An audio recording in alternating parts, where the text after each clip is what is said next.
Nang pumanaw ang aking anak, ni ang aking asawa o ang aking biyenan ay hindi man lang pumunta sa kanyang libing. Sa halip, nakdaos sila ang isang marangyang party para sa grand opening ng bago nilang negosyo. Ngunit nang malaman nilang ang life insurance ka aking anak ay nagbayad na €1,000 patakbo silang umuwi at sinabing, "Anak at apo din namin siya, kaya ibigay mo sa amin ang perang iyan." Ang ginawa ko lang ay iniwan silang sumisigaw sa gulat at takot. Bumubuhos ng malakas ang ulan, tila nakikidalamhati ang kalangitan sa sakit na pumupunit sa dibdib ni Chris. Ang pulang lupa sa pampublikong sementeryo sa probinsya ay naging madulas at malakit na putik na dumidikit sa sapatos at laylayan ang damit ang iilang nakikiramay. Nanatiling nakatayo si Chris sa harap ng bagong hukay, habang ang kanyang katawan ay nanginginig ng matindi. Hindi lang ito dahil sa malamig na hanging nanunuot sa buto, kundi dahil sa mapait na katotohanan na ang kaisa-isa niyang anak na si Sefi ay pumanaw na. Ang kanyang maitim na buhok ay basang-basa, nakadikit sa kanyang namumutlang mukha na naliligo sa luha. Ang kanyang paningin ay blanko at nakatitik sa umbok ng lupa na hindi pa tuluyang natatabunan. Sa ilalim nito, ang walang buhay na katawan ng kanyang anak ay tahimik na nakahimlay. Iniwan siyang mag-isa upang harapin ang isang mundo na biglang naging napakalupit. Walang nga kamag-anak na mahigpit na yumakap sa kanya ng araw na iyon. Tanging ilang mababait na kapitbahay lamang ang nakabala na sumama sa kabaong ni Sefi sa gitnang bagyo. Sa pagitan ng tunok and ulang humahampas sa itim na payong sa kanyang ulunan, kinapaeng nanginginig na kamay ni Chris ang bulsa ng kanyang jacket. Kinuha niya ang kanyang cellphone, ang screen nito ay talsikan na ng patak ng ulan, at pinindot ng kanyang naninigas na daliri ang numerong ng kanyang asawang si Will. Ang unang tawag ay nawilang sa isang mahaba at nakakalungkot na ringington. Pagkatapos ay naputol. Lumunok si Chris, may mapait na bikik sa kanyang lalamunan. Muli niyang pinindot ang call button, ang ikalawa, ikatlo, ikaapat, hanggang sa ika-10 tawag ay hindi sinagot. Sumisikip ang dibdib ni Chris. Nasaan ang kanyang asawa habang ibinababa ang kanyang anak sa huli nitong hantungan? Nasaan ang lalaking inaasahan niyang magiging sandalan niya sa pagkawala ang kanyang pinakamahalagang yaman? Matapos huminga ng malalim, sinubukan ni Chris na tawagan ang numero ng kanyang biyenan na si Mommy Pinty. Katulad kay Will, walang sumagot sa tawag.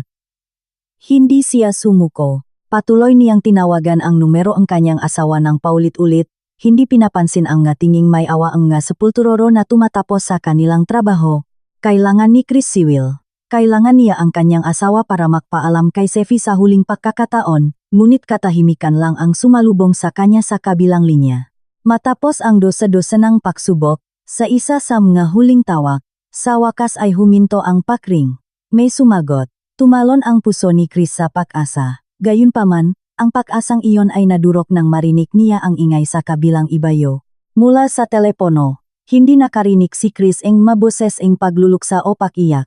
Ang narinig niya ay ang pagkalansing mamabasong nakakasayahan, masiglang musika, at tawanan mamakataong nagdiriwang. Tila huminto ang pagtibok ang puso ni Chris. Nanigas siya habang pinakikinggan ang ingay ng isang party na napakalayo sa tahimik at basang atmosfera ng sementeryo. Narinig ang ngayabak na palayo sa karamihan, at pagkatapos ay ang malalim na boses nga kanyang asawa na tumunok ng malamig at nakasakit sa kanyang tainga. Nagsalita si Will nang walang kahit katiting na pagsisisi o lungkot. Sinabihan niya si Chris na ibaon na si Sefi ng mabilis. Idinahilan niya na sila ang kanyang ina ay abalang-abala sa pagtanggap sa mga importanteng investor para sa grand opening bago nilang restaurant. Binalaan pa siya ni Will, sa isang magaspang na tono, nahuwak na siyang abalahin pa ang nga walang kwentang tawag, dahil ang presensya ang nga investor na iyon ay napakahalaga para sa kinabukasan ang kanyang negosyo. Sa background, narinig ni Chris ang boses ni Mommy Pinty na sinisigawan. Si Will na bumalik sa mesa ang mabisita. Nagrereklamo na ang nga usapin sa burol ay kayang ayusin ni Chris nang mag-isa nang hindi sinisira ang mood ng pagdiriwang. Binaba ni Will ang telepono ng pabigla. Nakiwan ni isang tunok na parabang sampal sa mukha ni Chris. Dahan-dahan niyang ibinaba ang kanyang kamay, halos dumulas ang cellphone mula sa kanyang nga daliri. Ang lalaking iyon, ang sarili niyang asawa, ay mas nakpahalaga sa pagbubukas ni isang restoran at sa pera ng mga investor kaysa sa samahan ang kanyang anak hanggang sa libingan. Ang lungkot na naipon sa kanyang dibdib ay nagsimulang makbago. Isang maliit na apoy ang galit ang sumiklap sa isang sulok ng kanyang puso, ngunit ang kanyang katawan ay masyadong pagod para ilabas ito. Nakaya niya nalang humikbi ng tahimik, hinahayaan ang ulan na itago ang kanyang ngaluha. Tinapos sa mega sepulturero, ande pag-aayos, yulupa at titinaniman di San simpleng krus na kaoy na may panggalan ni Sevi. Nakpalam ang kapitbahay isa-isa habang lalong lumalakas ang ulan, iniwan si Chris na mag-isa, nakaluhot sa putikan. Matapos ang mahabang oras, napagtanto niyang kailangan na niyang umuwi. Dahan-dahan niyang hinaplos ang lapida ang kanyang anak, bumubulong ang isang mahabang panalangin ang pamaalam, at tumayo ng may nanginginig na mga binti. Habang naglalakat siya palayo sa sementeryo, mahigpit niyang niyakap ang maliit na backpack ni Sevi na inuwi niya mula sa ospital, na naglalaman ang pamalit na damit at ilang paborito nitong laruan nung ito ay nakakonfina. Pagdating sa bahay, inilapak niya ang backpack sa mesa sa bakanteng sala. Walang tao, ang bahay ay malamig at tahimik. Umupo si Chris at dahan-dahang binuksan ang zipper ng backpack ng kanyang anak sa layuning itabi ang mga huling gamit nito. Sa pagitan ang tupi ang pajama mula sa ospital, napahawak ang kanyang gadaliri sa isang brown envelope na may logo ang ospital kung saan na-confine si Sevi. Kumunot ang nuniya.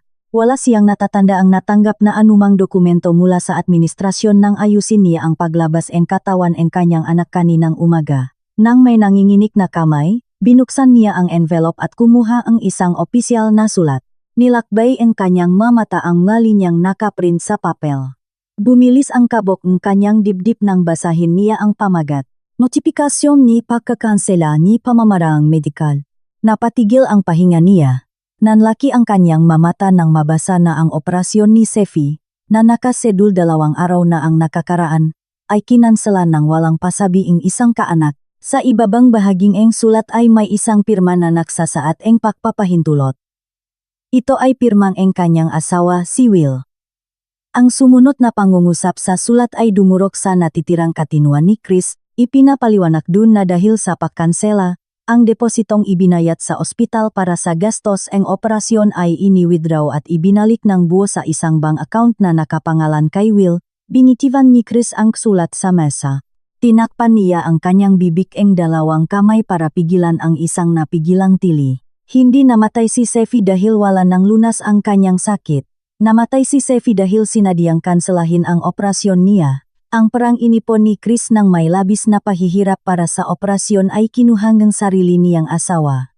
Ninakaw ni Will ang perang dapat sanay magliligtas sa buhay ng kanyang anak. Bakit niya ginawa iyon? Ang alaalaing party at pagkalansing ng gabaso ilang oras na ang nakalipas ay bumalik sa kanyang isipan. Malinaw na ngayon ang lahat. Kinuha ni na Will at momipinti ang perang inilaan para iligtas si Sevi upang bayaran ang gastos para sa grand opening ng kanilang marangyang restoran. Ang sakit na naramdaman ni Chris ay tuluyang naglaho, napalitan ng isang kumukulong galit na dumaloy sa kanyang nga ugat. Ipinakpalit ng kanyang asawa ang buhay ni Sevi para sa isang party. Nakdiriwang ang kanyang biyenan sa ibabaw ng pagdurusa ng sarili nitong apo. Ikinuyom ni Chris ang kanyang makamao nang napakahigpit hanggang sa pumuti ang kanyang mabuko. Sa napakatahimik na bahay, basak ang katahimikan nang tumunok ang landline. Lumingon si Chris na may matalim na tingin. Tumayo. Naglakad patungo sa telepono at dahan-dahang sinagot ito. Sa kabilang linya ay narinig ang boses ni isang lalaking napakagalang at propesyonal. Nagpakilala siya bilang Chinky, isang financial manager mula sa insurance company na humahawak sa patakaran ng pamilya ni Chris. Nagpahayag ng taos-pusong pakikiramay si Chinky sa pagpanaw ni Sevi, na nalaman niya mula sa ospital. Matapos ang kanyang salitang pakikiramay, naging mas seryoso ang kanyang tono. Ipinaalam niya kay Chris na may isang kumpidensyal na dokumento, isang pamana mula sa nakaraan na kailangang ibigay ng personal sa kanyang nga kamay, at ang dokumentong ito ay may kinalaman sa pagbabayad ng isang life insurance policy na may napakalaking halaga. Pinapunta ni Chris si Chinky sa kanyang bahay ng araw ding iyon. Hindi niya gustong ipagpaliban ang anumang usapin patungkol sa kanyang anak. Halos 1 oras ang lumipas, huminto ang isang sasakyan sa harap ng bahay. Si Chinky, isang maayos manamit na lalaking may kalmadong mukha, ay kumatok sa pinto at pinapasok siya ni Chris. Umupo siya sa sala at naglapak ng isang medium-sized na briefcase sa ibabaw mesang kahoy. Tahimik ang paligid, kabaliktaran ang nagnangalit na bagyo sa isipan ni Chris matapos ang kanyang natuklasan kanina. Pinaksilbihan niya ito ng isang tasang ngemait na tsaa habang sinusubukang panatilihin ang pagiging kalmado, kahit na maga at mapula ang kanyang nga mata. Binuksan ni Chinky ang briefcase at naglabas ang isang makapal na dark blue na folder. Tiningnan niya si Chris nang may simpatiya, ngunit pinapanatili ang pagiging profesional. Nagsimula siyang magpaliwanag kung bakit siya naroon. Binuksan niya ang dokumento at ipinakita ang ilang life insurance policies na ilang taon na ang nakakalipas. Ipinaliwanag niya na ang yumaong unang asawa ni Chris, ang tunay na ama ni Sefi, ay kumuha ang life insurance policy bago ito namatay sa isang malagim na aksidente. Ang polisa ay partikular na idinisenyo upang matiyak ang kinabukasan at edukasyon ni Sevi. Nakikinig ng mabuti si Chris, bumabalik ang kanyang alaala sa nakaraan, naaalala ang kanyang unang asawa, isang masipak na lalaki na mahal ang kanyang pamilya. Palagi nitong iniisip ang kinabukasan ni Sefi, kaya't kahit sa pagkamatay nito ay nag-iwan ito ang napakahalagang proteksyong pinansyal. Maingat na nakpatuloy si Chinky sa pagpapaliwanag, ipinaalam niya na dahil pumanaw na si Sefi at batay sa isang espesyal na clause sa kontrata, ang buong pondo ng insurance ay automatiko at ganap na mapupunta sa susunod at kay sa isang tagapagmana, si Chris, bilang kanyang biolohikal na ina. Inilipat ni Chinky ang pahina at itinuro ang numerong nakaprint. Ang kabuuang payout ng insurance ay umaabot sa 160,000 euros. Isang napakalaking halaga, ipinaliwanag niya na ang pondo ay handa nang ilipat sa personal na bank account ni Chris kapag napirmahan na niya ang huling dokumento. Gayunpaman, may idinagdag na mahalagang impormasyon si Chinky na nakpabilis sa tibok ni Kubuso ni Cruz. Ibinunyag niya na sa loob ng nakalipas na isang taon, isang lalaki ang bumisita sa kanilang opisina ng maraming beses. Sinusubukang humanap ng paraan para makuha ang insurance na iyon. Gumamit ang lalaki ng iba't ibang palusot at nakpakita ang mga dokumento ng pamilya. Tinitigan siya ni Chris at tinanong kung sino ang lalaking iyon. Inayos ni Chinky ang kanyang salamin at sinabing ang lalaki ay si Will, ang kasalukuyan niyang asawa. Ikinuwento niya na patuloy na pinipilit ni Will ang insurance company na ibigay ang pondo sa kanya bilang haligi ang tahanan. Ngunit hindi ito pinahihintulutan ang sistema ang polisa. Walang ibang maaring gumalaw ang pera kundi si Sefi kapag sumapit na ito sa tamang edad, o si Chris kung sakaling mangyari ang pinakamasama. Pagkarinig nito, naramdaman ni Chris na para siyang nakatanggap ang pangalawang sampal sa iisang araw. Isang nakakapanindik balahibong katotohanan ang nabuo sa kanyang isipan. Nilapitan siya ni Will, niligawan, at pinakasalan hindi dahil sa pag-ibig. Sa simula pa lang, alam na nito ang tungkol sa daan-daang libong euros na iyon. Pinakasalan ni Will si Chris para lang makuha ang pamana ang kanyang unang asawa, at nang mapagtanto nito na hindi niya kailanman mahahawakan ang pera habang buhay pa si Sefi kahit na may sakit ito gumawa ito ang pinakamalupit na hakbang. Kinansela nito ang operasyon ni Sefi. Hinayaan ang kanyang anak-anakan na mamatay upang ang pondo ng insurance ay tuluyang mapunta sa amga kamay ni Chris. Sa pag-akalang makokontrol niya ito, maingat na pinlano ni Will ang lahat para sa ambisyon nilang mag-ina sa negosyo. Matapos pirmahan ang lahat ng kinakailangang dokumento, nagpaalam si Chinky na ipinapangakong papasok ang pera sa account ni Chris sa loob ng wala pang 24 oras. Pagkaalis niya, naiwan si Chris mag-isa sa sala, ang kanyang mukha ay hindi na nagpapabagsak ng luha. Natuyo na ang kanyang kalungkutan, napalitan ng isang malamig, matalim, at nakukuwentang tingin. Palipat-lipat siyang tumingin sa sulat ng pagkansela mula sa ospital at sa kopya ng dokumento ng insurance sa mesa. Gusto ni Will ang perang ito. Ipinakpalit nila ang kanyang ina ang buhay ni Sefi para sa pera at luho. Isinumpa ni Chris sa kanyang puso na gagamitin niya ang mismong perang ito upang sirain ang kanilang buhay hanggang sa walang matira. Samantala, sa isang abalang komersyal area, katatapos lang grand opening party ang marangyang restoran ni na Will at Mommy Pinty. Nakalis na ang bisita at investors, nakaupo si Will sa isang upuan na gusot ang mukha. Kahit na mukhang matagumpay ang event sa labas, ang katotohanan sa likod ng eksena ay nakakasakal. Nakmamadaling pumasok si Mommy Pinti sa kwarto, dala ang isang bungkos nga resibo na kakarating lang mula sa mga supplier at sa kumpanyang dekorasyon. Ibinaba niya ang nga ito sa mesa ni Will na may bakas ang panginginig sa mukha. Ang gastos sa party ay lumampas ng sobra sa orihinal na budget. Kumuha sila ang mamahaling catering, marangyang dekorasyon, at sikat na entertainment para pahangain ang ga-investor. Ang para sa operasyon ni Sefi na kinuha ni Will ay hindi sapat para bayaran ang lahat ng utang. Hinihingi nga supplier ang buong bayad ng gabiring iyon, at ang ilan ay nakbanta na idadala ang usapin sa korte kung hindi agad babayaran ni Will ang kanyang nga utang. Kinuskos ni Will ang kanyang mukha ng pabalakbak, wala na siyang cash. Ang lahat ng kanyang kapital ay naubos sa pag-arkila ng pwesto at gagamit sa kusina. Kinaumagahan, dahil sa desperasyon, pumunta si Mommy Pinti sa isang bangko kung saan siya madalas makipagtransaksyon. Balak niyang humiling ang mabilisang loan, ginagamit ang lisensya ng restoran bilang kolateral. Umupo siya sa harap ng isang empleyado ng bangko. Nang ipasok ni empleyado ang impormasyon ni pamilya sa sistema para sa financial background check, kumunot ang nunito. Namukhaan nito ang pangalan ni Chris, na nakarehistro bilang manugang ni Mommy Pinti sa mga talaan ng pamilya. Ang empleyado, hindi alam ang masamang intensyon ni Mommy Pinti, ay hindi sinadyang magbahagiin isang nakamamatay na impormasyon. Magalang nitong ipinaalam sa kanya na ipinapakita ang sistema ang isang malaking papasok na transfer sa account ni Chris. Binanggit nito na nang umaga ring iyon, na-clear ang 160,000 euros mula sa isang insurance claim at nasa account na ito ni Chris. Natahimik si Mommy Pinti sandali, biglang kuminang ang kanyang nga mata.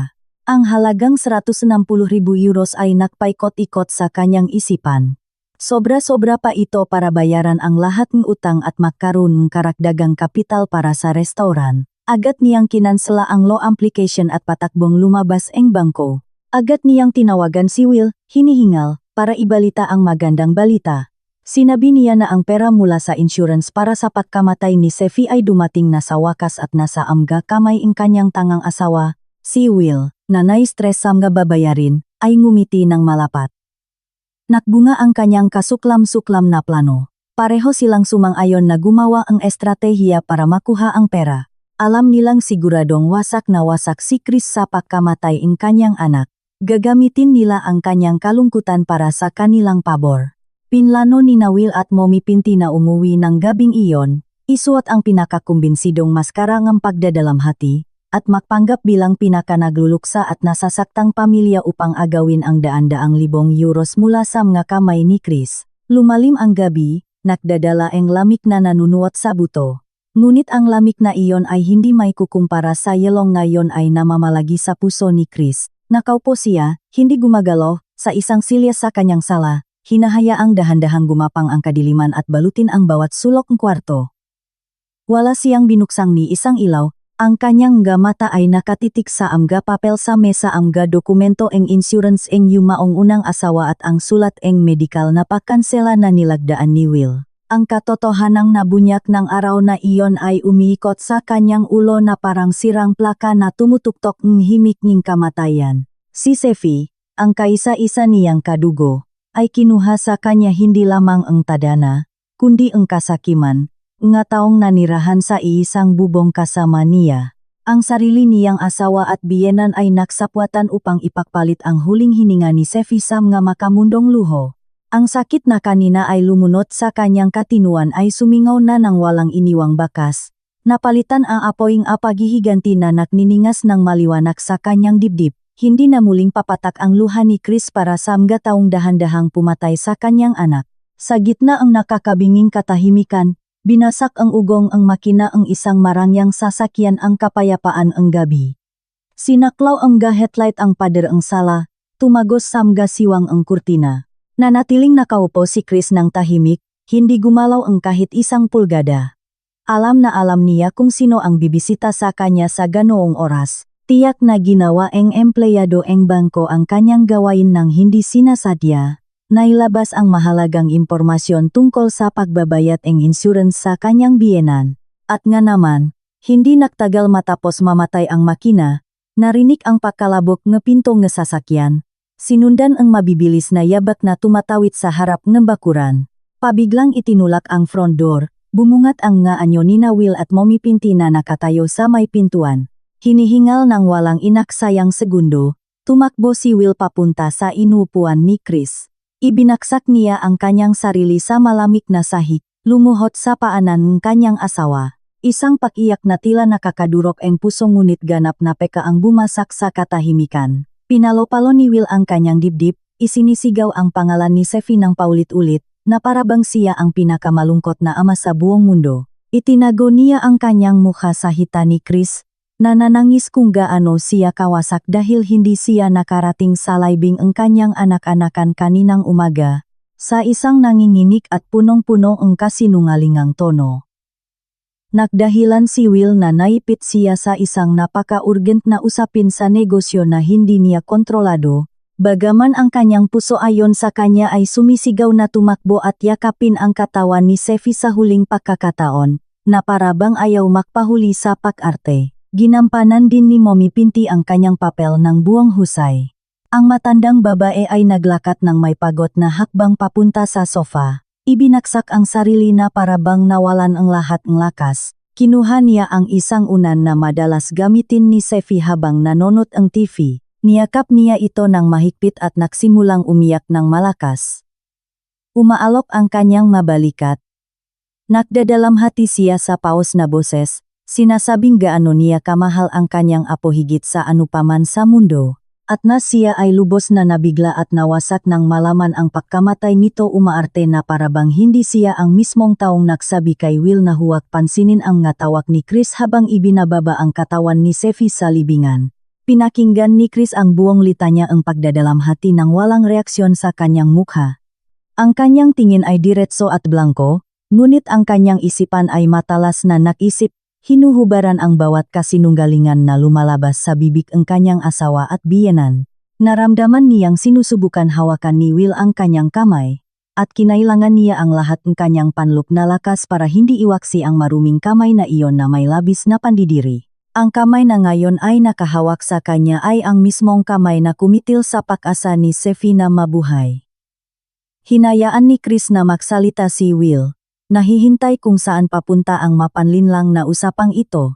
Alam niya na ang maluhang buwaya na ito ay tulay lamang patungo sa tunay nilang layunin. Matapos makitang sapat na ang kanyang nakakakumbinsing pag-iyak, dahan-dahang inangat ni Will ang kanyang sinadyang pinamumulang mukha. Tiningnan niya si Chris nang may nagmamakaawa at nakakasuyang ekspresyon, sa boses na maingat na tinono para makmukhang desperado. Nagsimula siyang magsalita tungkol sa kinabukasan at magapangarap ng yumaong si Sefi. Sinabi niya na nalaman niya ang tungkol sa pondo mula sa insurance ang tunay na ama ni Sefi, na ngayon ay nasa kamay na ni Chris. Bumuo siya mga mapanlinlang na pangungusap. Sinasabing labis na malulungkot si Sefi kung makikita niyang nakatago lang ang perang iyon sa bangko at hindi napapakinabangan. Pagkatapos ay nagmakawa siya na ibigay sa kanya ang buong pera ang insurance. Ang matamis na palusot ay gagamitin daw ito bilang karagdagang kapital para sa restoran upang lumago ang negosyo. Ipinangako ni Will na ang tagumpay ng restoran ay lubos na ialay sa alaala ni Sefi. Sumingit agad si Mommy Pinti, na yakap pa rin ang unan mula sa sofa. Sinuportahan niya ang bawat salita ng kanyang anak sa tonong puno ng pagkangsimpatiya. Kinumbinsi niya si Chris sa pagsasabing sa panahon ang pagluluksa tulad nito, dapat magtulungan at magtiwala ang pamilya sa isa't isa. Ipinangako pa ang sakim na matanda na mamahalin niya si Chris ng buong puso at ituturing bilang sariling anak kung makikipagtulungan ito at ibibigay ang pera. Patuloy na binomba ang dalawa ang isipan ni Chris ing mamatatamis na pangako at nakakasuyang moral na dahilan. Inaakalang ang isang nagluluksang ina ay nalilito at ibibigay ang kahit ano para lang makahanap ng kapayapaan. Bumalik ang katahimikan sa kwarto nang matapos ni na Will at Mommy Pinti ang kanilang pagmamakaawa. Pinigilan nila ang kanilang hininga, nahihintay sa sagot ni Chris habang ang nga puso ay tumitibok sa pag-asa. Dahan-dahan, inalis ni Chris ang kanyang kamay mula sa pagkakahawak ni Will, inayos ang pakupo, at tumingin ng diretso sa mga mata ang kanyang asawa. Isang mahina at napakalamig na ngiti ang sumilay sa kanyang ngalabi. Isang ngiti na hindi nagbibigay ng init, kundi isang aura ng kamatayan. Sa napakakalmado at walang emosyong boses, dahan-dahan siyang tumango. Sinabi niya na naintindihan niya ang kanilang pananaw at sumasang-ayon siya na ang pera sa insurance ay dapat gamitin para sa isang malaking bagay para sa kabutihan ng pamilya. Ipinahayag niya ang kanyang kahandaan na ibigay ang 160,000 euros kay Will. Agad na nagliwanag ang mukha ni Will at Mommy Pinti. Ang pagkangkalungkutan na pinakita nila ay naglaho, napalitan ang napakatotoong kislap ang kasakiman sa kanilang mata. Halos mapasigaw si Will sa tuwa. Nagpasalamat siya ng libu-libong beses habang pinupuri ang kabutihan ng kanyang asawa. Ngunit bago umapaw ang kanyang kaligayahan, itinaas ni Chris ang isang kamay para pigilan ang kanyang euforia. Ipinaliwanag niya sa matibay na tono na ang paglipat ng pondo mula sa isang insurance na konektado sa pamana ay hindi maaring basta-basta gawin sa pamamagitan ng ATM. Binigyan niya sila ang isang hindi maiwasang kondisyon. Hiniling niya kina Will at Mommy Pinti na pumunta sa opisina ng kanyang abogado kinaumagahan para pumirma ng ilang opisyal na dokumento bilang requirement sa pag-release ng pondo ng bangko. Nang walang pag-aalinlangan, masayang pumayak si Will at ang kanyang ina sa kondisyon. Pagkatapos ay nagpaalam sila at umuwi na punong-punong saya ang puso, hindi na mamalayan na pumasok na sila sa bungangang buwaya. Kinaumagahan, sumikat ang araw ng maliwanag. Na tila pinagtatawanan ang katangahan ng sakim na tao na naghahanda para sa sarili nilang pagbagsak. Gising na sina Will at Mommy Pinti bago pa magbukang liwayway. Nakayos sila at isinuot ang kanilang pinakamagagandang damit, sinusubukang makmukhang matagumpay na mga negosyante na lalanggoy sa kayamanan.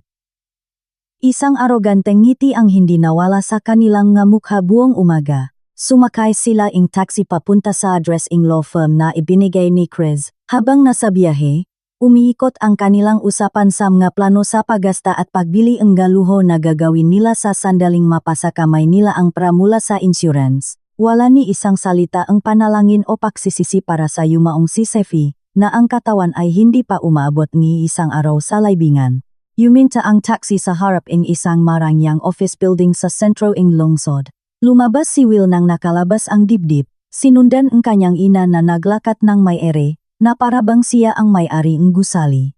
Pumasok sila at idinirekta sa opisina ng isang sikat na abogado na nangangalang Ati Libayan, isang nasa katanghaliang gulang na lalaki, may nakakatakot na presensya at may tingin na kasing tulis ang agila, kaya nitong takutin ang kahit sino. Kinuha mismo ni Chris si Ate Libayan upang isakatuparan ang planong ito sa paghihiganti ng walang mintis at naayon sa batas. Nang pumasok sina Will at Mommy Pinti sa elegante at malamig na opisina, nakita nila si Chris na nakaupo na ng tahimik sa isa sa mga silya, nahihintay sa kanila ng walang imik. Pinaupo sila ni Ati Libayan. Formal atensyonado ang paligid. Binuksan niya ang drawer ang kanyang matibay na mahogany desk at naglabas ang isang makapal na folder na puno ang mga dokumento. Inilapak niya ito sa mismong harap ni Will. Sa isang malalim at profesional na boses, nagsimula siyang magpaliwanag. Ipinahayag niya na ang mga dokumento sa folder ay isang legal na nakbibigkis na requirement na kailangang pirmahan ng pamilya upang mailipat ang pondong insurance. Sinadya niyang idiin na dapat basahin ni Will at Mommy Pinti ang bawat pahina ng may labis na pag-ingat bago pumirma, dahil oras na mapirmahan ang kasunduan, hindi na ito mababawi. Ngunit binalewala ni Will ang babala ang abogado. Ang kayabangan at pagkauhaw sa pra ay tuluyang bumulak sa kanyang paghuhusga. Pakakita sa tumpok nga mapapel na puno nga komplikadong legal na termino, tinamat siyang basahin ang lahat. Inakala niya na ito ay isang walang kwentang proseso ang burokrasya. Sa kanyang isipan, si Chris ay isang sunod-sunuran na babae na hindi kailanman maglalakaslop na linlangin siya. Kinuha ni Will ang ballpen na inabot ni Ati Libayan, inilipat ang gapahina hanggang dulo, at walang pag-atubiling inilapat ang kanyang pirma sa ibabawing isang opisyal na selyo. Nang makitang pumirma ang kanyang anak, kinuha rin ni Mommy Pinti ang ballpen at pumirma bilang saksi at guarantor sa ilalim ng pangalan ni Will. Nang hindi rin binabasa ang kahit isang salita ng kasunduan, tiningnan sila ni Ati libayan ng bahagyang nakataas ang isang kilay. Muli siyang nagtanong sa isang neutral na tono kung sigurado silang ayaw nilang i-review ang dokumentong kakapirma lang nila. Tumawa ng mapanguyam si Will at ikinumpas ang kanyang kamay sa hangin.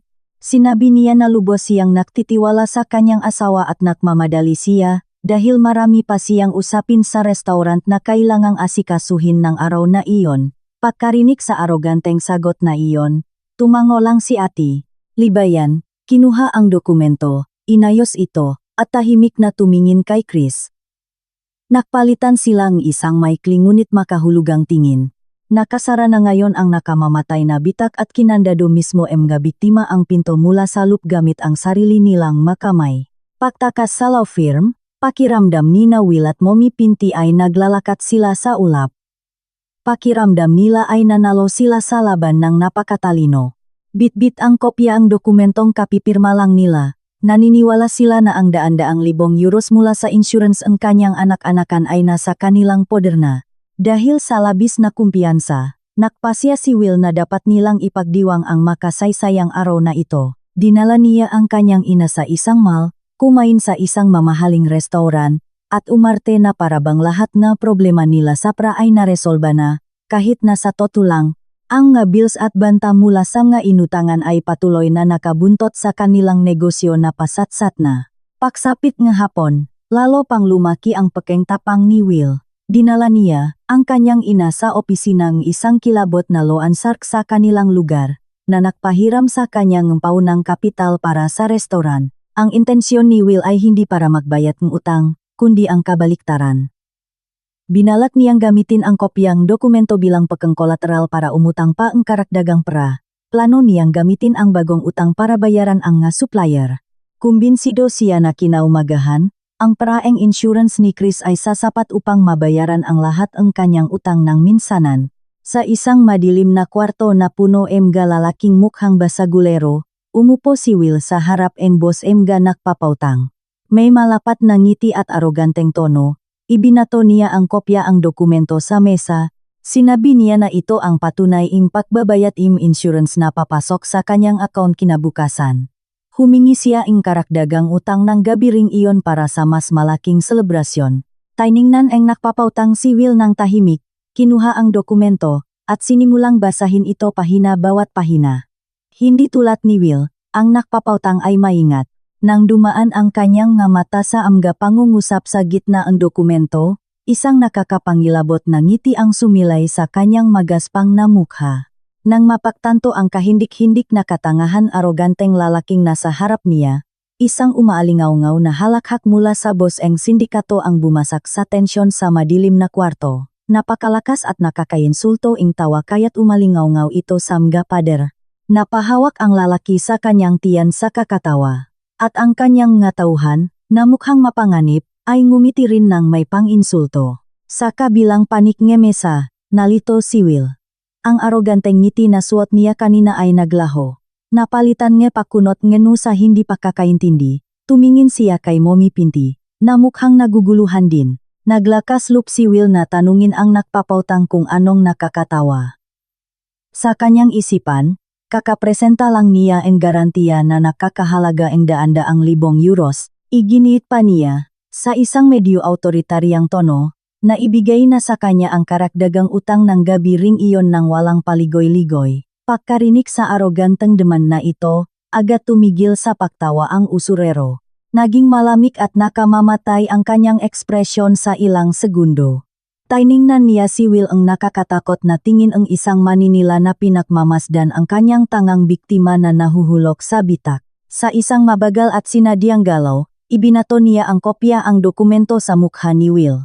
Nakalat ang papel sa mesa at ang ilan ay nahulog sa kanyang hita. Inutusan ang nakpapautang si Will na basahin ang malaking pamagat sa unang pahina ng dokumento, idilat ang kanyang mamata at gamitin ang kanyang utak, hindi lang puro bulak na kasakiman. Nanginginig ang kamay, pinulot ni Will ang isa sa mga pahina. Ang kanyang mamata, na tumangging magbasa kanina, ay napilitang mag-focus sa mga letrang nakabold sa itaas. Tila huminto ang puso ni Will nang maunawaan ang nga salitang nakasulat doon. Walang kahit isang salita tungkol sa autorisasyon na kumuha ang insurance. Walang anumang pangungusap na nagpapahayak ng paglipat ng pamanang daan-daang libong euro sa kanyang account. Ang nakasulat ng malinaw at legal sa selyadong papel ay Assumption of Debt Agreement, kasunduan sa pagsalo ing utang. Napatigil sa pahinga si Will. Binasa niya ang nga sumunod na linya ng nakmamadali, ang kanyang panik ay tumataas sa bawat pangungusap. Malinaw na isinasaad ng dokumento na ang unang partido, na walang iba kundi sina Will at Mommy Pinti, ay mulat at kusanglup na sinasalo ang lahat ng naiwang utang at obligasyong pinansyal ng yumaong unang asawa ni Chris. Ang utang na iniwan ng lalaking iyon ay napakalaki, umaabot na milyon-milyong euros dahil sa pagkabangkarote ng isang negosyo noong nakaraan. At ngayon, ang buong pasaning iyon ay legal na bumaksak kina Will at sa kanyang ina. Nang makita ni Mommy Pinti na namumutla na parang papel ang mukha ang kanyang anak, inagaw niya ang dokumento. Kahit hindi na ganun kalinaw ang kanyang paningin, nabasa niya ang manumero ang utang na malinaw na nakasad sa attachment. Nanlambot ang ngatuhot ni Mommy Pinti, napasinghap siya, at nabitawan ang papel sa sahig na parang isang nakakapasong baga. Tiningnan niya si Will nang may takot, humihingi ng paliwanag kung bakit sila pumirma sa ganitong bagay. Hindi makasagot si Will. Natahimik siya habang tumutulo ang malamig na pawis sa kanyang noo. Tinamaan siya ng matinding katotohanan. Si Chris at ang abogado nito ay naglagay ng bitak para sa kanila. Ang kanilang kasakiman at katamaran sa pagbabasa ay nakdala sa kanila sa bangin ang pagkasira. Ang praeng insurance na pinapangarap nila ay hindi nila kailanman makukuha. Sa halip, minana nila ang gabundok na utang na imposibleng mabayaran sa buong buhay nila. Pagkakita sa pagpapanik ang dalawa, muling nagsalita ang nakpapautang sa isang nakbabantang tono. Ipinahayag niya na, dahil nakatali na ngayon si Will sa isang bagong milyon-milyong utang sa ibang lugar, pinatunayan nitong siya ay bagsak at bangkarote na sa pananalapi. Para sa isang nakpapautang, ang pagbibigay ng palugit sa isang taong bangkarote ay hindi mangyayari. Pinalo niya ang mesa ng napakalakas kaya tumalsik ang ashtray. Nagdesisyon siya ng unilateral na ang palugit sa pagbabayad ng utang para sa restoran ni Will ay kanselado na mula sa mismong sandaling iyon. Ang buong utang, kasama ang nakakasakal na araw-araw na interes, ay kailangang bayaran ng gabing iyon, walang negosasyon o palusot. Kung hindi makakabayat si Will, lahat ng kanyang ari-arian ay kukunin. Lumuhod si Will sa maruming sahig, nakmamakawa sa boss ang sindikato. Umiyak siya. Sa pagkakataong ito ay totoo hindi na ang napakangluha na ibinuhos niya sa harap ni Chris, humingi siya ang ilang araw pa para makahanap ang pautang mula sa kanyang mga partners. Ipinanggako niyang gagawin ang lahat para hindi lang bawiin ang restoran. Nakmakaawa rin si Mommy Pinti, nanganggako nga kalokohang bagay dahil sa kanyang panik. Ngunit walang awa ang nga usurero. Para sa kanila, ang nga luhang ay sang may utang ay walang halaga. Sumanyas ang boss sa kanyang nga tauhan. Ilang malalaking lalaki ang lumapit. Hinawakan si Will sa kwelyo ang kanyang polo at si Mommy Pinti sa braso ng pabigla. At kinalatkat sila palabas ang kwarto ng walang awa. Ibinato sila sa madilim at malamig na kalye. Tumama ang katawan ni Will sa matigas na aspalto, habang gumulong naman si Mommy Pinti hanggang sa madumihan ang kanyang eleganteng damit nga alikabok sa kalsada. Bago pa sila makabangon, dalawang van na punong mag-oons ang humarurot palabas mula sa opisina, dumiretso papunta sa restaurant ni Will. Inutos ng boss na kunin ang ari-arian ng gabi ring iyon. Nahihirapang bumangon sina Will at Mommy Pinti at tumakbo sa sidewalk sinusubukang habulin ang nga goons. Magulo ang kanilang isipan. Ang imaheng restaurant ing kanilang nga pangarap, na itinayo sa ibabaw ing pagdurusa ni Sefi, ay nasa bingit na ing tuluyang pagbagsak. Nang makarating sila sa commercial area, ang eksenang bumungat sa kanila ay sumira sa kanilang huling pag-asa. Dosa-dosa ng tauhan ing sindikato ang nakapaligid sa marangyang gusali. Pinalayas nila ang nga natitirang empleyado na may kasamang sigaw at banta. Ang front door ay kinadenahan at sinara gamit ang isang malaking padlock. Ilang tauhan ang naglalabas ang mga mamahaling kagamitan mula sa loob. Nilolot ang mamamahaling gamit sa kusina at magagarang furniture sa amgafan. Sinubukan ni Will na pumagit na sa mga goons, sumisigaw ng hysterical na sa kanya ang restoran, Ngunit nakatanggap lang siya ang malakas na suntok sa tiyan na nakpabagsak sa kanya pabalik sa aspalto. Umiyak ng malakas si Mommy Pinti sa sidewalk, pinapanot ang kanyang kastilyong buhangin na gumuho sa loop lamang ni isang gabi.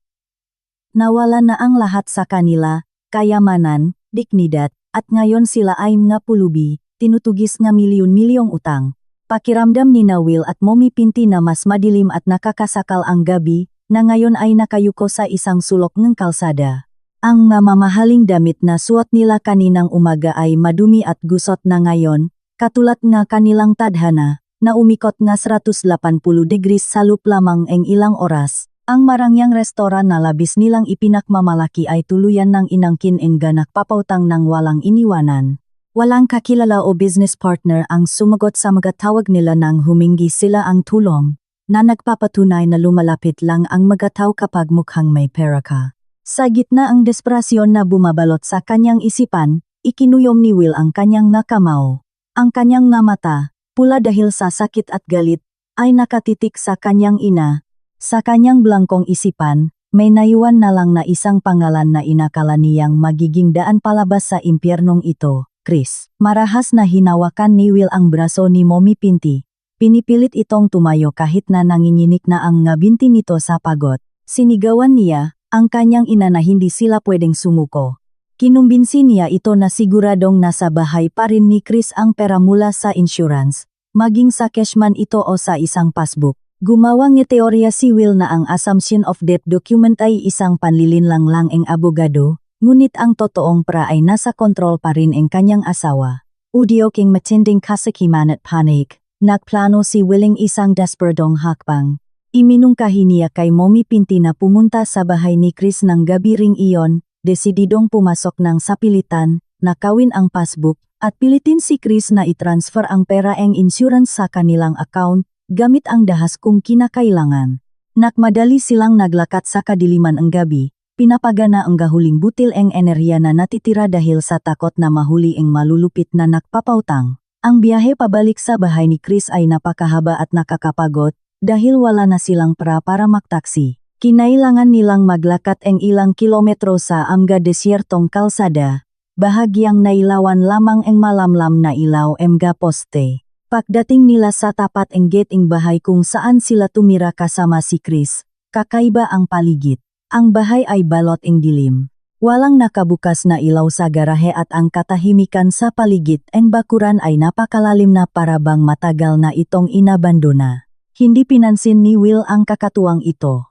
Ang kanyang nakumapaw na emosyon ang nakudyok sa kanya na kumilos ng mapusok. Sinipa niya ang gate na bakal hanggang sa bumukas ito at humakbang ng malalaki papunta sa main door. Sinubukan niyang pihitin ang doorknob, ngunit nakakandado ang pinto. Nang walang pag-isip, umatras siyang ilang hakbang at ibinalya ang kanyang balikat laban sa pintong kahoy. Matapos ang tatlong malalakas na balya, tuluyang bumigay ang kandado at bumukas ang pinto na may kasamang malakas na lagitik. Pumasok sina Will at Mommy Pinti sa bahay na humihingal. Handang sigawan si Chris at ibuhos ang lahat ng kanilang galit sa bitak na ginawa nito sa opisina ng abogado. Ngunit nang masanay ang kanilang nga mata sa kadiliman, napatigil sila sa paglalakat. Bahagyang bumuka ang kanilang nga bibig, hindi makapaniwala sa kanilang nakikita. Ang bahay ay ganap na walang laman, wala ni isang piraso muebles ang naiwan. Ang sofa kung saan umupo si Mommy Pinti para umiyak ng nakaraang gabi ay nawala na. Ang TV, ang cabinet, ang nga carpet, kahit ang nga palamuti sa pader, lahat ay nayalis na. Ang kwarto, na dati ay mainit at punong alaalang ang pamilya, ay naging isang malawak, malamig, at umaalingaw-ngaw na espasyo. Ang katahimikan ay nakakasakal na para bang hinihigop nito ang hangin mula sa kanilang gabaga. Nanatili silang nakatayo sa may pintuan, naguguluhan, iniisip kung saan napunta ang lahat ng gamit sa bahay sa loop lamang ang kalahating araw. Sa gitna ng kanilang kalituhan, isang maliit na lampara ang biglang bumukas sa isang sulok ng kwarto, binabasak ang kadiliman gamit ang malamlam na ilaw, nakatsuan ang mamata ni Will at Mommy Pinti sa pinagmulan ng ila. Doon, sa gitnang walang lamang kwarto, mayroon lang isang maliit na masang kahoy at isang silya. Nakaupo sa silya si Chris, tuwid at kalmado ang tindig. Nakasuot siya ang malinis na damit at payapa ang kanyang mukha. Walang bakas ang luha. Sa harap niya, sa ibabaw eng mesa, may isang tasa eng tasaan na umuusok pa. Inangat ni Chris ang tasa at uminom ng dahan-dahan. May isang eleganteng galaw, na parabang nasa isang mamahaling kafe siya at hindi sa isang walang lamang bahay na puwersahang pinasok ng kanyang asawa. Nang makita ang hindi natural na pagiging kalmado ni Chris, muling sumabog ang galit ni Will. Nakaramdam siya ang matinding kahihiyan. Sira na ang buhay niya, tinutugis ang milyon-milyong utang, at walang restoran. Habang ang kanyang asawa ay nakaupo lang na umiinom ng tasaan ng payapa sa isang walang lamang bahay. Mabilis na naglakad si Will palapit, namumula ang mukha sa galit. Dinuro niya si Chris, sinisigawan ito mga masasakit na salita at humihingi ang paliwanag. Tinanong niya kung nasaan ang nga gamit at saan nakatago ang pera ang insurance. Pinagbantaan niya itong wawasakin ang bahay at sasaktan siya kung hindi nito ibibigay ang pera agad-agad. Sumali sa panlalait si Mommy Pinti na nakatayo sa likod niya. Tinawag na tusong babae si Chris at walang utang na loob dahil ipinatrap nito ang sariling pamilya sa pagkabaon sa utang. Sa harap ang masigaw at banta, hindi nakbago ang ekspresyon ni Chris. Wala siyang ipinakitang takot. Hindi siya nanginig, at hindi siya umatras. Dahan-dahan niyang inilapak ang tasa mesa, itinaas ang kanyang mukha, at tumitik ng diretso sa mga mata ni Will na may matalim at nagyayelong tingin, isang tingin na hindi pa kailanman nakita ni Will sa lahat ng taon nilang mag-asawa. Pagkatapos ay gumuhit siyang isang baluktot at napakalamig na ngiti. Hindi niya sinagot ang kahit isa sa mga tanong ni Will. Hinayaan niyang higupin ing katahimikan ing kwarto ang alingaw-ngaw ing sigaw ing kanyang asawa, lumilikha ing isang psikolohikal na epekto na nakparamdam kay Will na para siyang sumisigaw sa isang rebultong yelo na walang buhay. Sa pakiramdam na binalewala at lawang napahiya, tuluyan nang nawalan ang kontrol si Will. Itinaas niya ang kanyang kamay at lumapit para sakalin si Chris sa kwelyo nito, handang gumamit ng gedahas para pilitin itong magsalita. Gayunpaman, nakadalawang hakbang pa lang siya patungo sa mesa nang may isang malakas na kalabok ang tumunok sa kanilang likuran. Pabiglang lumingon sina Will at Mommy Pinti, nagulat. Ang main door na puwersahang binuksan ni Will ay nakasara na muli. Sa ilalim ing pinto ay anino ing maraming malalaking lalaki na nakatayo sa labas. Ang tunok na isang bakal na kandado na iniikot mula sa labas ay malinaw na narinig, sinundan ni ingayng isang malaking patlok na isinabit sa doorknob. Tila huminto ang puso ni Will ng isang saglit. Lumayo siya kay Chris at tumakbo papunta sa main door. Pinihit niya ang doorknob nang may matinding pagpapanik, ngunit hindi ito gumagalaw. Ibinangga niya ang kanyang sarili sa pinto ng paulit-ulit, sinisipa ito ng buong lakas habang sinisigawan ang sinumang nasa labas na buksan ito. Ngunit walang sumagot, tanging isang nakamamatay na katahimikan lang. Tumakbo si Mommy Pinti sa isang bintana para subukang buksan ito, ngunit ang lahat bintana ng bahay ay ipinako mula sa labas at nilagyan matitibay na rehas na bakal. Nagsimula ng kainin sila ng tunay na panik. Ang kayabangan at galit na nakalap kanina ay naglaho, napalitan ang labis na takot.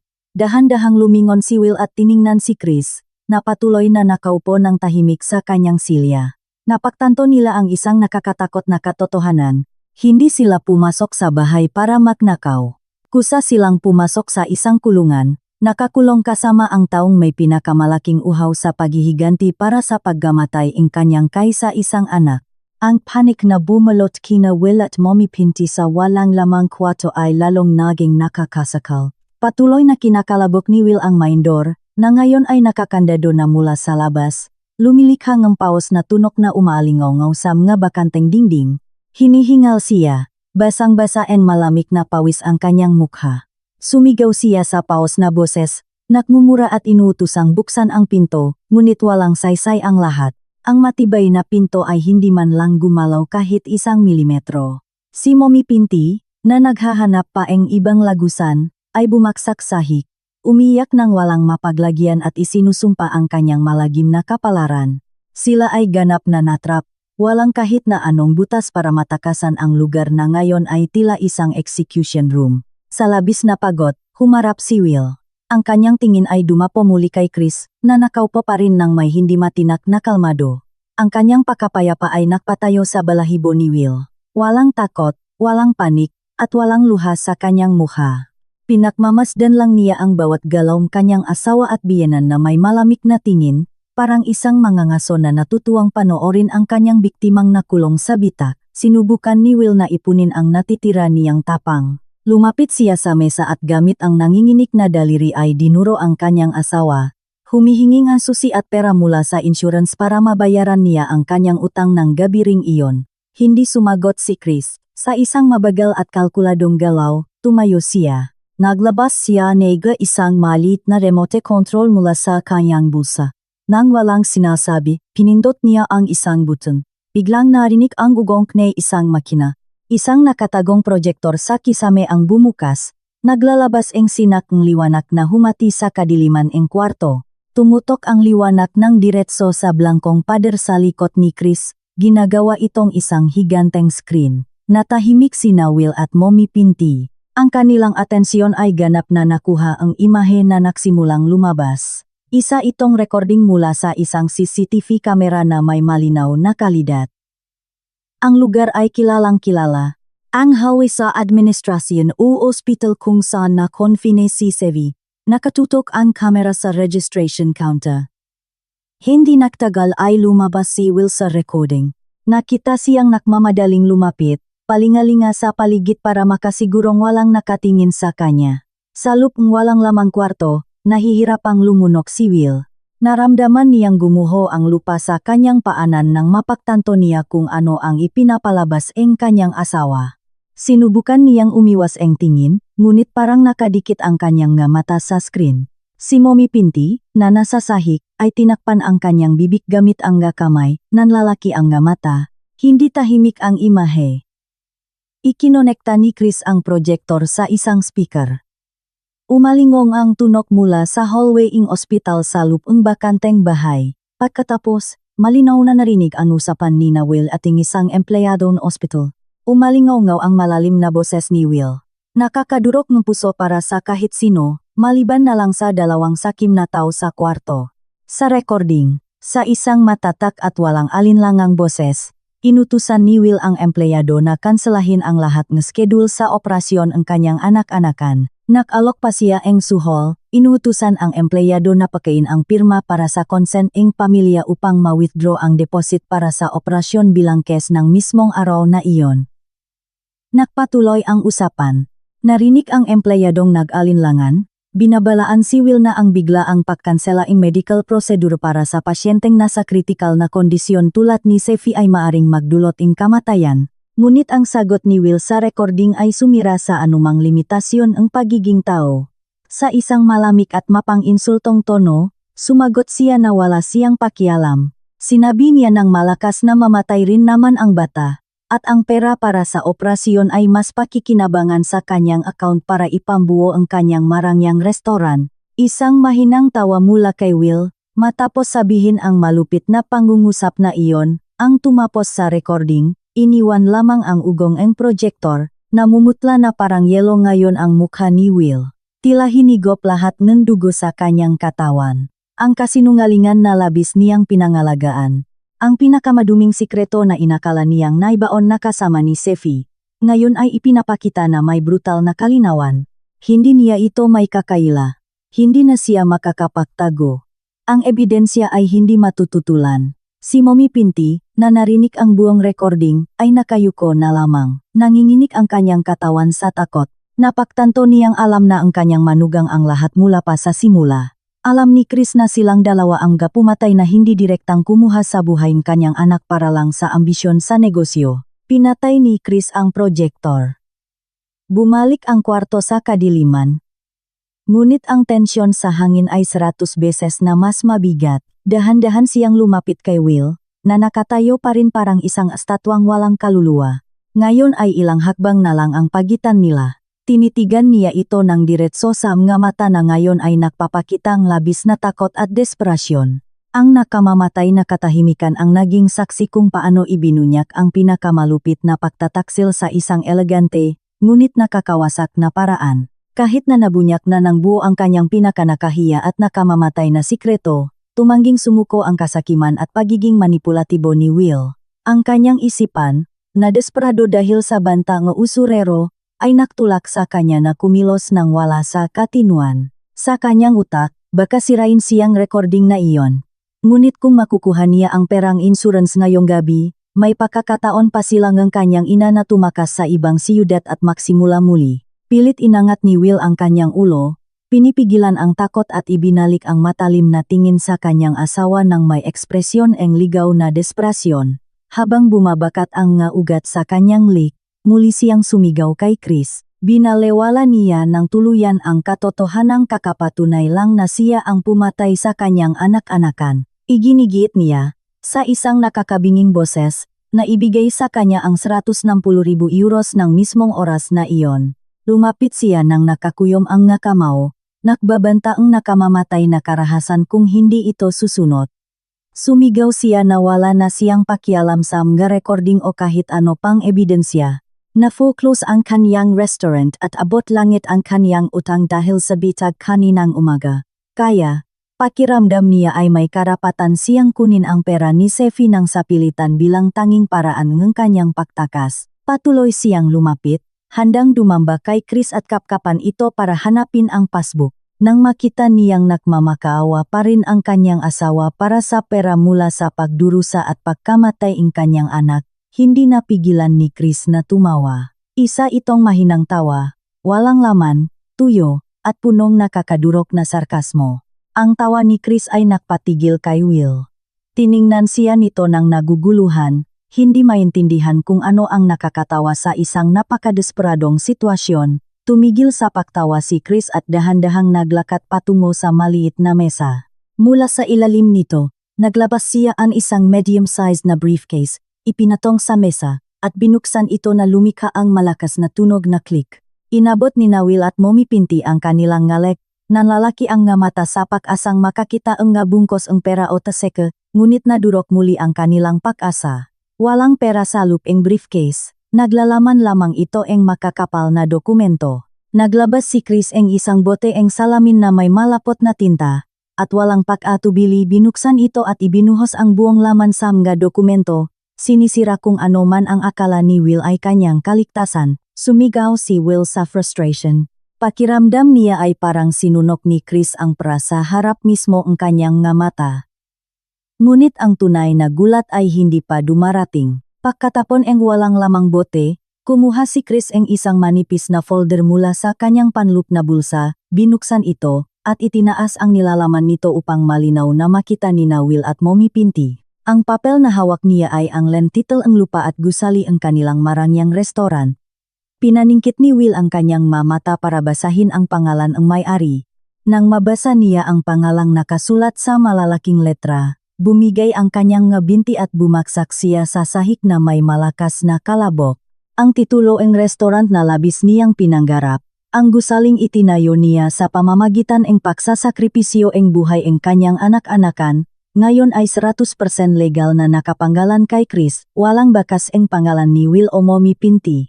Sa isang kalmadong boses, ngunit kasing talim ang espada, sinimulang ipaliwanag ni Chris ang mapait na katotohanan. Ibinulong niya sa kanya na ang 160,000 euros mula sa insurance ay hindi kailanman natulok lang sa bangko.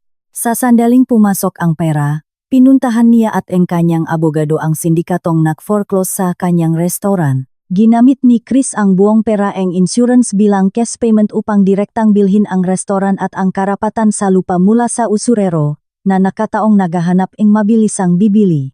Diniin niya ang bawat salita, tinitiyak na malinaw na maririnig ni Will at momipinti na ang marangyang restaurant ng kanilang mapangarap ay buong-buo ng pag-ari ni Chris. Ang pera mula sa insurance ni Sefi ang ginamit para muling bilhin ang bagay na kinuha nila sa kanya. Ang avalancheng katotohanan na ito ay parang pukpok ng martilyo sa ulo ni Will. Tinakpan niya ang kanyang ngatainga, tumatanging maniwala sa nakakatakot na katotohanan na ito, ngunit hindi pa tapos si Chris. Ipinagpatuloy niya ang paglalantat sa huling tadhana na nahihintay sa kanila. Ipinaalala niya sa kanila na bukod sa pagkawala ang restaurant at sa hindi pagkakaroon ng kahit isang sentimo mula sa insurance, pareho silang legal na nakatali sa milyon-milyong utang na pinirmahan nila kaninang umaga.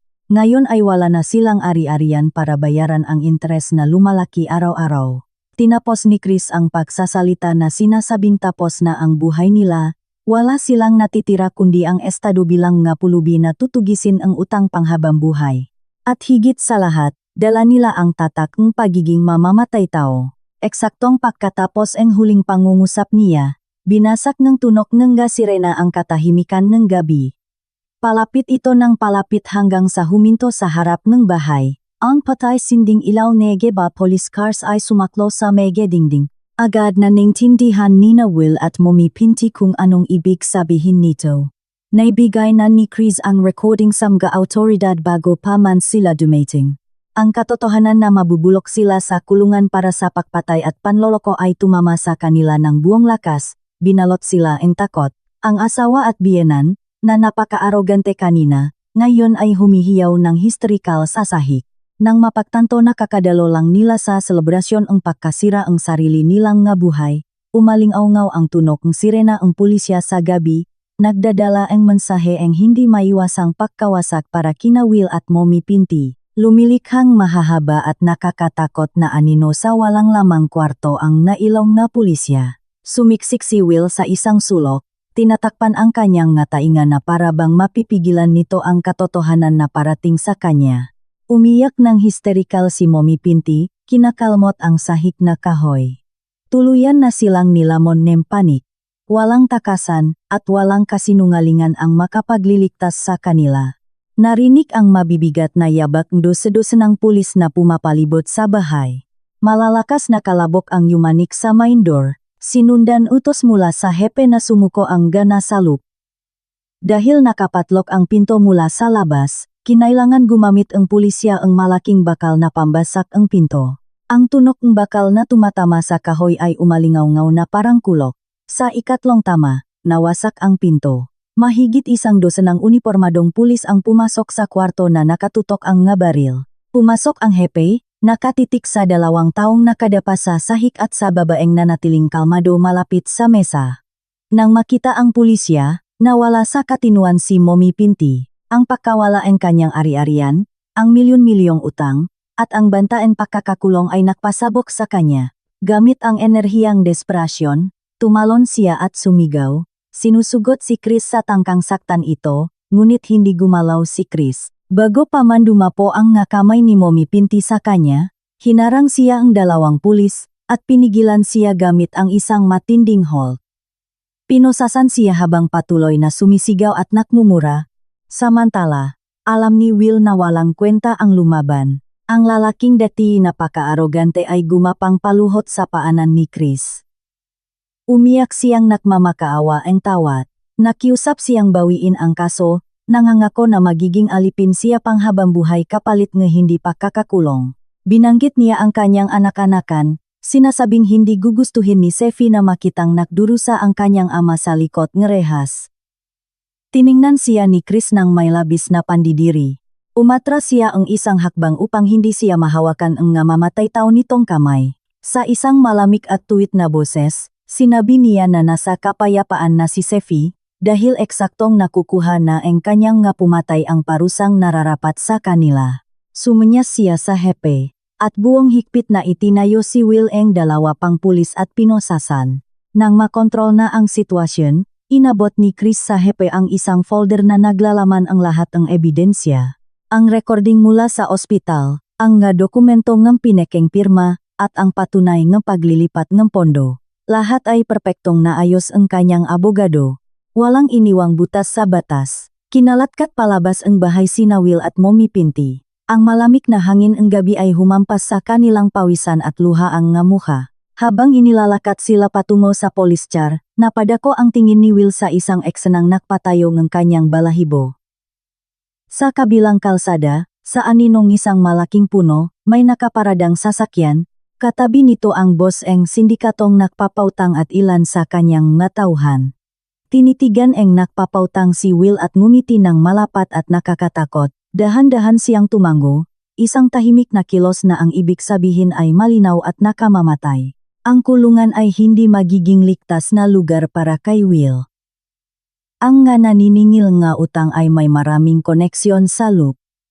Hindi mawawala ang milyon-milyong utang. Naintindihan ni Will na ang kanyang buhay sa loob ng kulungan ay magiging isang impyerno. Siya ay pahihirapan at pipiliting bayaran ang kanyang utang gamit ang pawis at dugo araw-araw. Isang hysterical na tili ang lumabas sa bibig ni Will nang ipasok siya ng mga pulis sa sasakyan.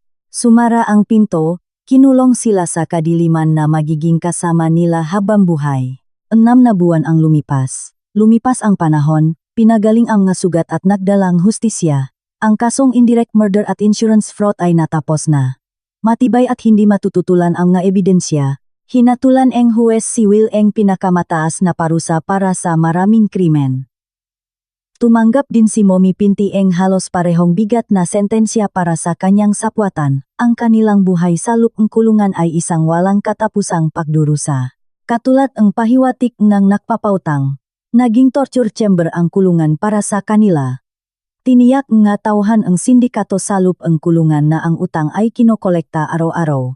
Pinipilit si Will na gawin ang pinakamaruruming trabaho. Ninanakaw ang kanyang pagkain.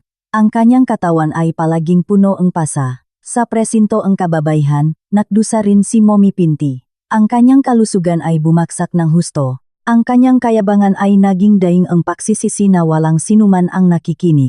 Samantala, nagsimulang mahanap muli ni Chris ang liwanag ng buhay. Naisa katuparan na ang pahihiganti.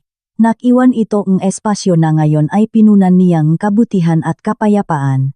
Ang marangyang gusali na dating restaurant ni Will ay tuluyang binago.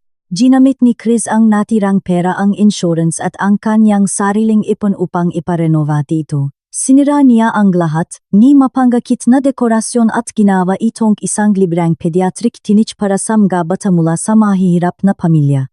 Sa harap, may isang malaking karatula na nagsasaad, Sefi Pediatric Clinic. Ang pangalan kanyang anak ay naging simbolo pag-asa at pagaling. Isang maaliwalas na umaga, payapang naglakat si Chris sa sementeryo. Magaan ang kanyang mahakbang, hindi na mabigat dahil sa sakit. Nakasuot siya ang eleganteng damit at may dalang isang pumpon ang sariwang bulaklak. Lumuhod siya sa pagitan ng dalawang magkatabing puntot, ang sa kanyang unang asawa at ang sa kanyang pinakamamahal na anak na si Sefi. Nilinis niya ang nga tuyong dahon sa ibabang lupa at maingat na inilagay ang nga bulaklak. Hinaplos niya ang kahoy na lapida na may pangalan ni Sefi.